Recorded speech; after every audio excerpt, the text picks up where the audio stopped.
বন্ধুর সঙ্গে খেলতে গিয়েছিল ৮ বছরের মুস্তাকিন, কিন্তু আর ঘরে ফিরতে পারল না সে।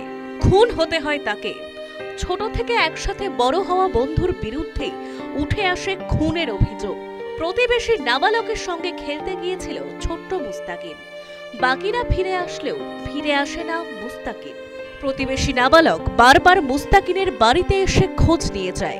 দীর্ঘক্ষণ ঘরে না ফেরায় খোঁজ খবর শুরু করে পরিবারের লোকেরা। পরে পার্শ্ববর্তী একটি পুকুর থেকে দেহ উদ্ধার করে হাসপাতালে নিয়ে গেলে চিকিৎসকরা তাকে মৃত বলে ঘোষণা করে। এই ঘটনায় শোকের ছায়া পরিবারে। ওই দিকে একটা পুকুর আছে, পুকুরের ভিতরে পেয়েছে। ওর যখন তুলেছে তাকে মাথায় মেরে ফেলেছে। ওরাই মেরেছে, যে ছেলেটা জিজ্ঞেস করতে এসেছে ওই মেরেছে। ওই মেরেছে, মুস্তাকিনই মেরেছে। হ্যাঁ হ্যাঁ।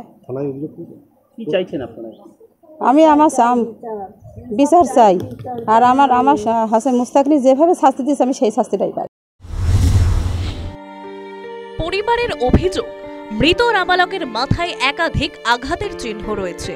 প্রতিবেশী নাবালকের বিরুদ্ধে থানায় অভিযোগ করেছে মৃত নাবালকের পরিবার। অভিযোগের ভিত্তিতে অভিযুক্ত নাবালককে গ্রেফতার করেছে বাগদা থানার পুলিশ।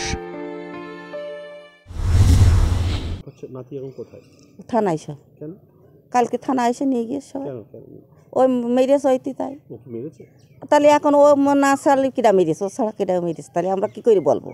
আমরা তো জানতে পারছি না কে মেরেছে, বুঝেছে নাকি এইদিকে কোথায় পুকুর পাড়ে। ঘটনাস্থল পরিদর্শনে আসেন গ্রাম পঞ্চায়েত সদস্য। তিনিও এই ঘটনার তীব্র নিন্দা করেছেন। আমরা জানতে পেরেছি যে একটা বাচ্চা জলে ডুবে কেটে মারা গেছে, কিন্তু এখনও কোনো তদন্ত সেইভাবে চলছে। পুলিশ প্রশাসন তারা চালাচ্ছে যাতে বাচ্চাটা কিভাবে মারা গেল। আমরা খুব দুঃখিত এই বাচ্চাটা এইভাবে মারা গেছে। মর্মান্তিক ঘটনা। এই ঘটনার আমরা চাই তার সত্য প্রমাণ হোক বা উদ্ঘটনটা হোক, এটা আমরা তাদের কাছে সঠিকভাবে বিচার হোক। ছোট্ট নাবালক মনের আনন্দে বন্ধুর সঙ্গে খেলতে গিয়েছিল, কিন্তু নাবালকটি আন্দাজও করতে পারেনি যে আর ঘরে ফেরা হবে না তার। কিন্তু কেন এমন ঘটনা ঘটল? কেনই বা 12 বছরের এক নাবালক খুনের পথ বেছে নিল? তদন্ত করছে পুলিশ। News time.